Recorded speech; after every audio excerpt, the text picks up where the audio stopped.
Hello everyone, I'm Manna. This is Maru. There's Momo in the window. And the kittens are probably out in the living room watching the birds on the balcony. And we're back with more of the letter. When we last left off, Rebecca was checking in on Isabella, discovered she had not come home the night before, and was freaking out because she didn't know where Isabella was or if she was safe. Surprise, she's with Zach. If you've watched the rest of the series up to this point, you knew that already. So. Oh, excuse me. It's cold, and the cold saps the energy right out of me. So, we're going to jump back into our story here. And find the new entry in here somewhere. There it is. Rebecca and Ashton were seen chatting while waiting for the movie to start. Okay, well, I feel like that should have been in last episode's thing. Not sure why it wasn't. What could have been a nice moment turned sour when the two ended up having an argument. On her way home, Rebecca glimpsed something suspicious sitting in the backseat of her car. Okay, cool. Alright. Rebecca Gales received a housewarming invitation addressed to her parents that morning. So this is October 25th. After informing them about it, she checked Isabella's apartment and was shocked to find that she hadn't come home last night. Okay. And that picks up. Okay. Relationship.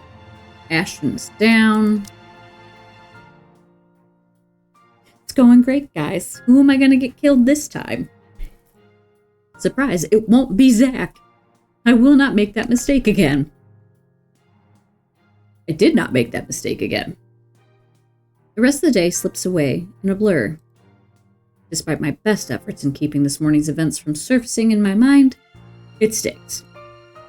In a way, everything today simply feels like a reminder. Every conversation, regardless of how casual, every topic, no matter how mundane it seems. I blame the news entirely for this. Recent happenings brought quite a few interesting stories to everyone's attention.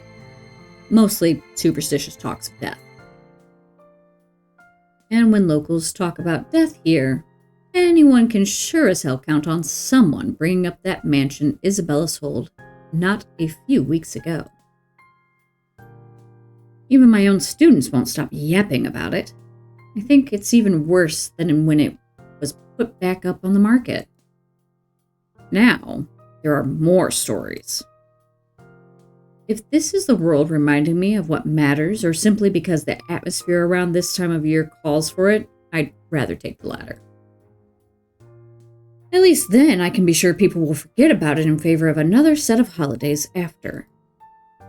Nevertheless, and this may be a painful thing to admit, but listening to them is a pleasant distraction while waiting for Ashton's call.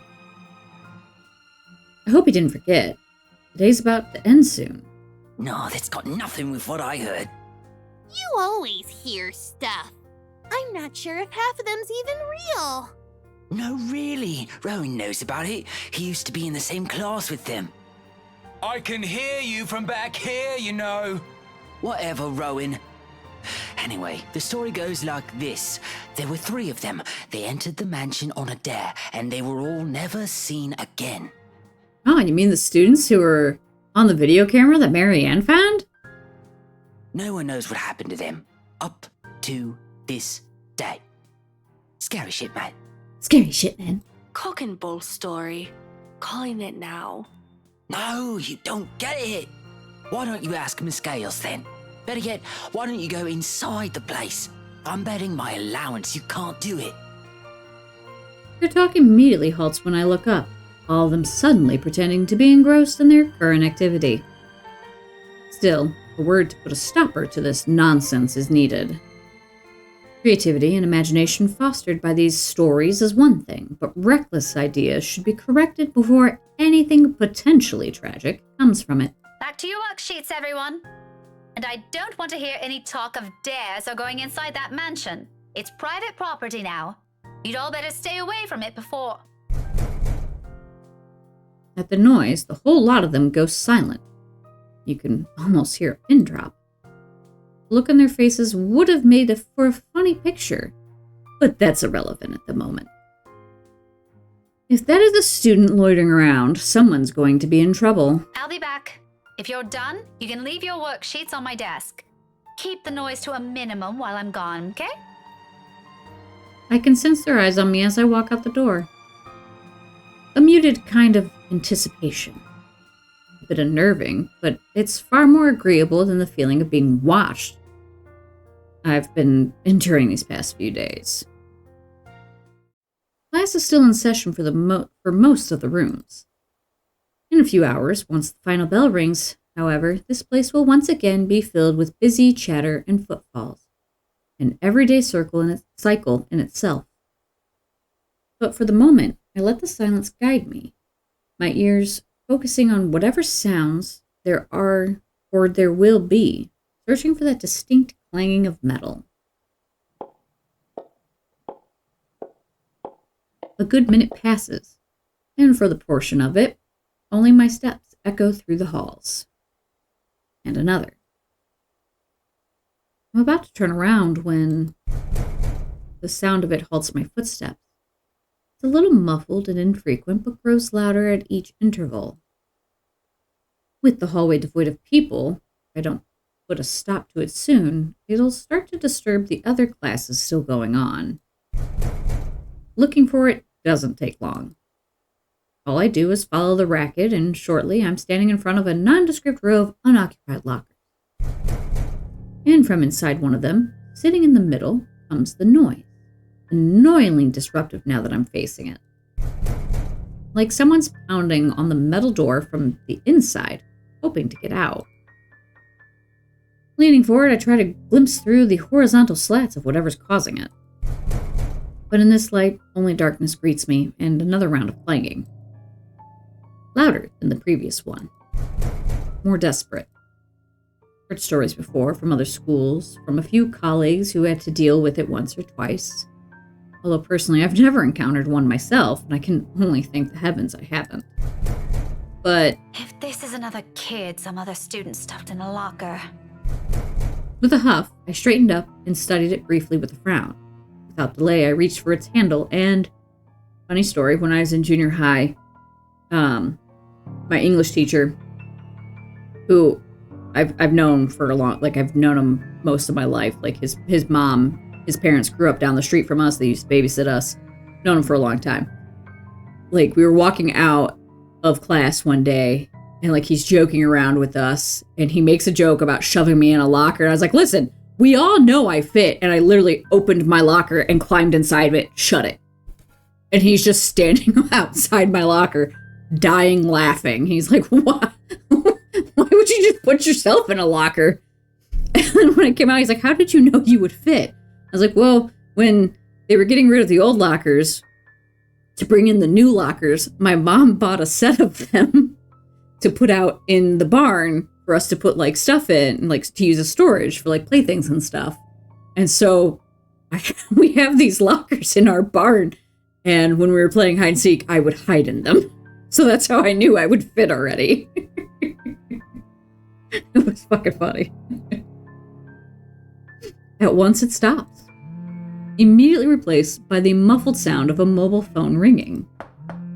Give the door a few raps before taking my attention away. A second. Another. When nothing or no one responds, I finally avert my eyes and pull out my mobile. Ashton's voice greets me from the other end of the line, oddly cheerful in light of this morning's matters. Or maybe because I'm just expecting some grave or serious news from him. Instead, I get this. Hey, Becca. Well, you sound happy. I do? My voice still sounds the same to me. There are only two things I know that could be the reason for that tone. Sweets, or he's gotten a good lead in this case. From the sound of it, I'm going to assume it's the former, since lately that case is all that's running inside his head. If there's ever a third one, I've never heard of it. Yet. It can only be one of the two. Ignore that. How's Isabella? Drove her home a few minutes ago. I think she's sleeping now. Sorry this took a while. Z-Man gave us the puppy eyes after we tried to leave. Had some food prepared for us, apparently. We didn't have the heart to say no. I mean, you did. Isabella didn't. That's all right. Is she okay now? I'm not really sure. She didn't say anything to Zach, but she mentioned a plan to take a few days off from work. It was a passing comment before I left her, so I didn't get to ask. Must be because of Rose's death. Could be. It doesn't seem like it from Zach's story, though. He said she was shaking when she got there. Shaking? The word triggers a memory. From 3 days ago on the way home from her little treat after she sold the mansion. I didn't think much of it at the time, but I won't lie, it scared me. The terrified look on her face, how she sounded when she suddenly screamed. Becca? Still there? Yeah, I just remembered something. Sorry, don't mind me. Look, if you can talk to her, get the story out of her. That would be great. She wouldn't talk to Zach or me even when I tried. Maybe she'll speak up if it's you? I'll give it a go, but I can't promise anything, okay? You know how stubborn she can get. But thanks for letting me know about this. No problem. If anything comes up, just drop me a line, okay? There's a short pause before he cuts the call from his end, and once again, I'm alone with my thoughts.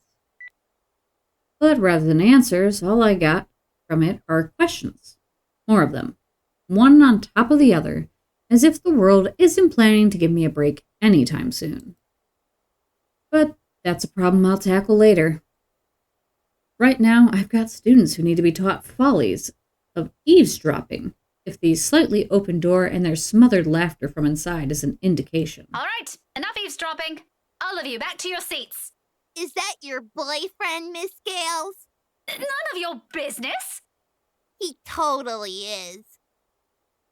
A quick scuffle follows that comment. If there's a retort prepared at the tip of my tongue, I drop every pretense of letting it loose on them. There's no use arguing with teenagers sometimes, boisterous as they are. They're still my kids, though. Rough around the edges, maybe, but still my kids. Shaking my head, I head back to the classroom with a smile, but not before taking a glance at the locker again. It hasn't made a sound since. Must be the wind. So, without another look, I leave it alone.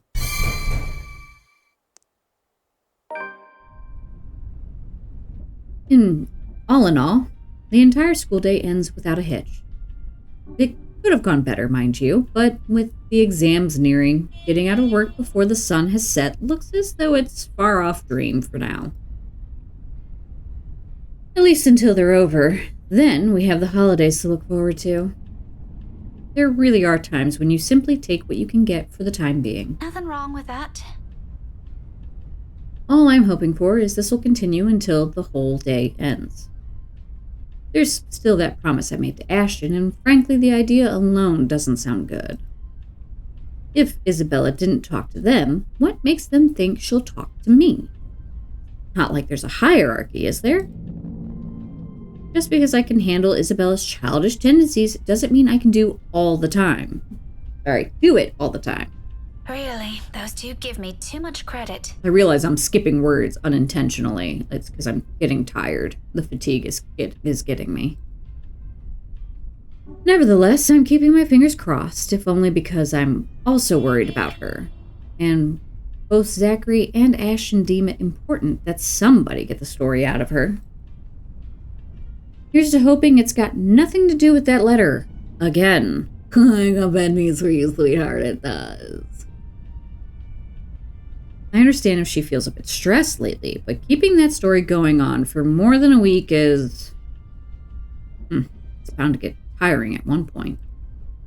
Seriously, I merely don't want this to end in another argument. God willing, the cafe's special will help smoothen things over. Smoothen. That's not... Drop the E-N. Will help smooth things out. Done. Perfect. Smoothen. After all, it's always been food with her. Or money. But mostly food. At this hour, the cafe is usually filled to the brim with people. That's the reason Isabella and I rarely ever go here during the evenings. It's simply too much of a hassle when we can prepare food ourselves in the comfort of our homes. There really isn't much reason to eat out lately. What with life going on, a busy streak, no time for long lines, better spend that doing something productive, yes? Lucky there isn't one tonight. Only a few people are idling around the counter. 4 of them, in fact. A woman in her 60s and a teenager busy with his phone. Both are just waiting to be served their orders. The other 2, posh-looking man and a child, who I immediately recognize as Kylie, appear to have not yet picked anything they want. For some reason, my stare lingers at the guy. Lingers on the guy. Though dressed relatively well and looks harmless, I haven't seen him around these parts before. Someone new in the neighborhood, perhaps. Even so, there's something familiar in him. It feels like I've seen him somewhere before. You have. It also begs the question of why Kylie is with him. Of course, the girl easily takes a liking to anyone who buys her sweets, so it's both a bit worrisome and unsurprising. The blonde bloke doesn't look particularly thrilled with the company, though.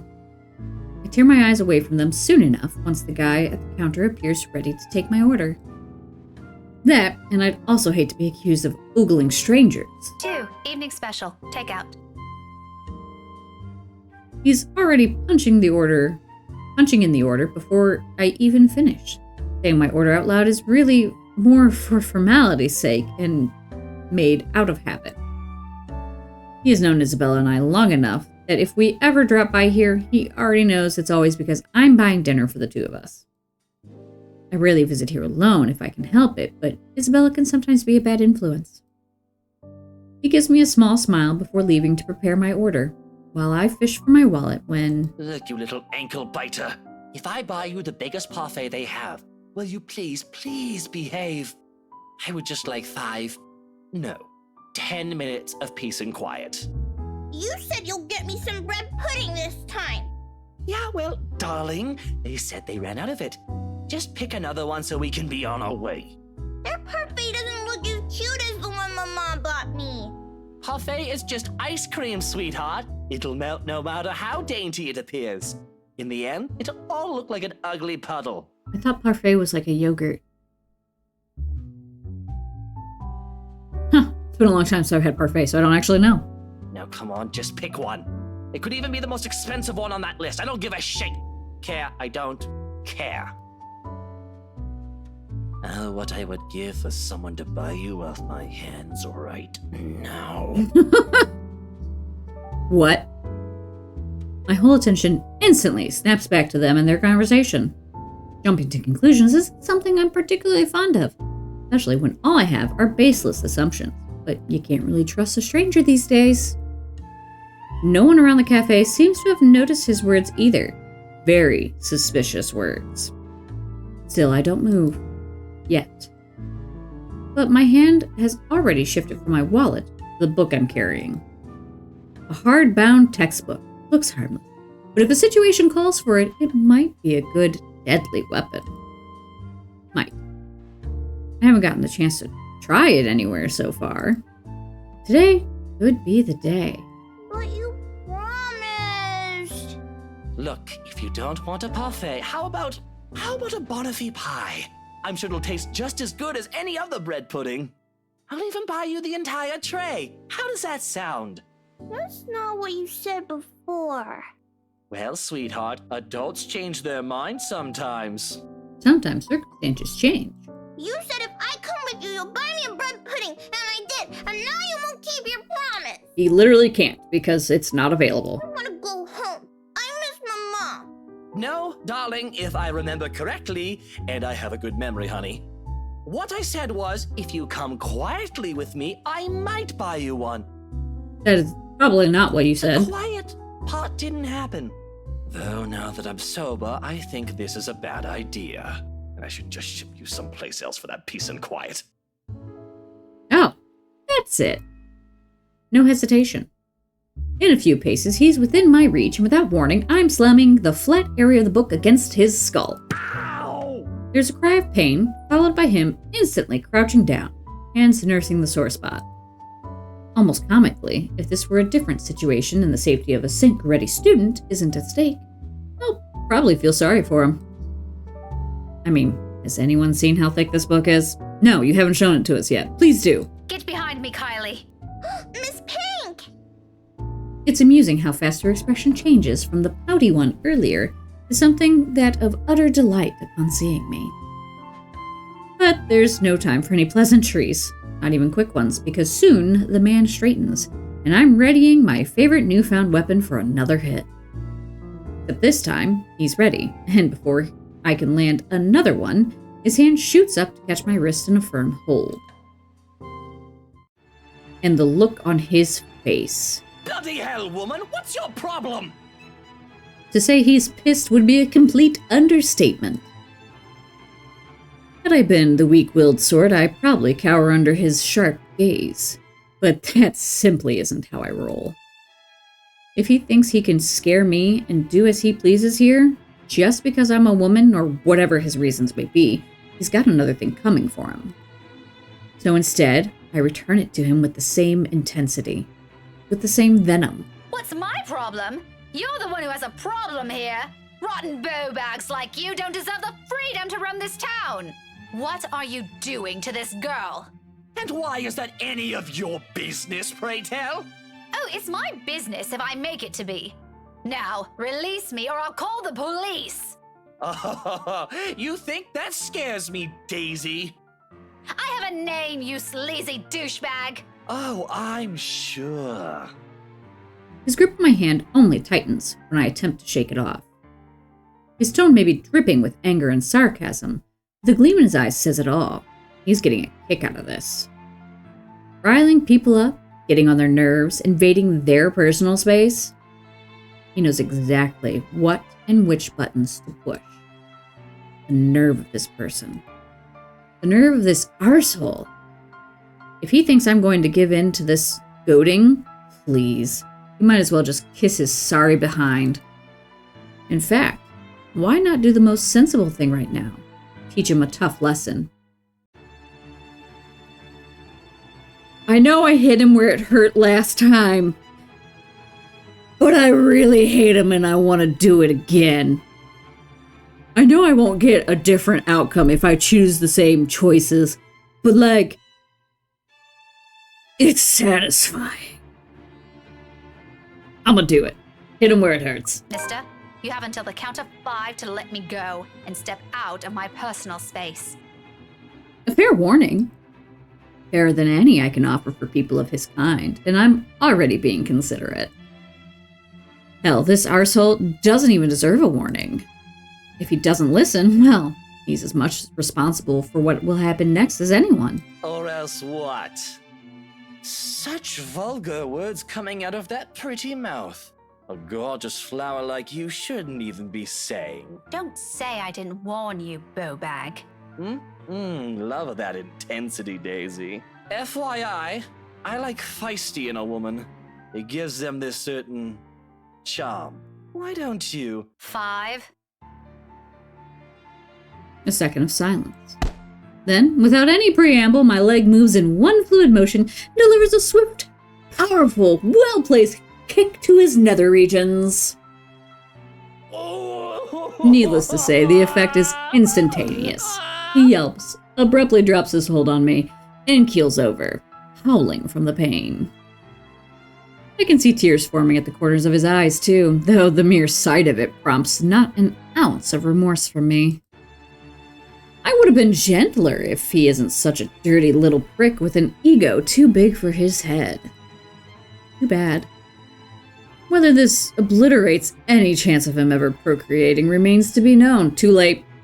But a part of me is already praying he doesn't ever breed after this. Too late. We have no need of more of him in this world. You mad woman! I warned you, you ass! Why, this is harassment, I'm telling you! Harassment!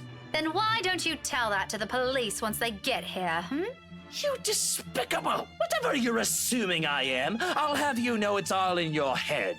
None of it's true. You best have that pretty brain of yours checked before that gets worse. What is wrong with you? Is this the face of someone who'd do anything suspicious? Yes. Oh? You don't think a stranger luring an innocent child with promises of sweets before whisking them away from their parents doesn't warrant any suspicion? You have a very funny definition of suspicious, asshole. Maybe you're the one who should have that head of yours checked. The kid asked me to buy her sweets. You're the one who's suspicious here. I'll have you know, I have a wife. That much, at least, appears to have a sliver of truth to it. He even makes a show of brandishing his left hand to my face with much flourish. Sure enough, a wedding ring is there, though all that earned him is an unimpressed glare from me. Immediately, a small part of me starts to feel sorry for whatever poor woman married the sod. I don't understand why he has to bring her up either, as if the mention of her alone will magically present a solution to his problem. She must truly be a remarkable woman if she can handle a dirtbag like him. And even my wife of all people in this bloody city, has never, I'm telling you, accused me of such a scandalous thing! You crazy woman! I like how he says crazy woman. You crazy woman! Married or not, you're still a sleaze. Honestly, I feel... Miss Pink, why are you fighting with my Teal? What? Whatever words still left to be said here dies on my tongue. Same thing goes for the sleaze. Beside us stands Kylie, gawking at us with that same curious stare she often brings with her. And I know that look all too well. A precocious child through and through. Blech. She doesn't say anything further. Her gaze simply moves between us, eyeing us both, carefully, clearly anticipating an answer. From my experience, when it gets like this with children her age, it's a sure sign they won't leave you until you've given them an answer they're satisfied with. Lying won't do either. It is dissolved into a shouting match, for heaven's sake. And did she just say Tio? Something falls straight to the pit of my stomach at that. But my tone is gentle when I finally address her, void of any apprehension and what might be the first hints of embarrassment. I pointedly ignore the latter. It can very well be just the hunger speaking. Kylie, sweetie, do you know this oaf? Yeah, he's Teal Luke. Right at that moment, my brain stops. Every line of thought, every argument I still have against the man beside me dissipates in a haze. Amidst all of it, one memory gets triggered from a few days ago. Tio? The one you mentioned before? The uncle? The guy Rowan wanted to impress? Or was that a dare? I'm sorry, I can't recall. Is it the one who promised he'll take Big Brother someplace cool? Yeah, the one in the same. Don't you know who he is? Nope. I sure as hell don't, darling. Because if I do, I wouldn't have let everything I said earlier come out of my mouth. He's my Teal Luke. Gazillionaire extraordinaire, am I? No, the fairy godfather. Godfather for sure. He's your godfather. That's nice. The one and only. Did I get that right, Teal? More than right, sweetheart. I'm sure Miss Pink here understood everything you said quite perfectly. Whatever it is that landed at the bottom of my stomach prior, I shot straight up to my face and stayed there. The heat from it slowly spreading to my cheeks, coloring my face in almost the same shade as my hair. If only the earth would swallow me whole here and now. His eyes are on me. I can feel them, jeering, mocking. I can't even bring myself to look at him. What's in there? Amusement? I doubt it. He's probably having the time of his life right now. But I know. I can hear the sneer in his tone alone when he talks. He has that smug grin on him, which I may or may not want to punch off his face at present, just for the hell of it. But damage control. I need to do some damage control before this whole thing goes south. Apologize to Luke, because I apologized to Kylie last time, so I'll apologize to Luke this time. Though it pains me to apologize to a sleazebag like him, this is my mistake. With Kylie watching us close by, I don't want to set a bad example for her, do I? Too late. I'm surprised she grew up the child she is. If anything, I want to be the role model this man couldn't possibly be for her.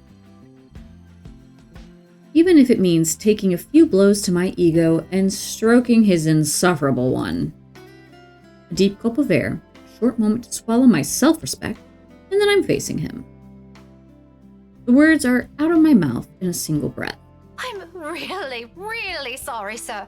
I had no idea. His smirk is impossible to miss.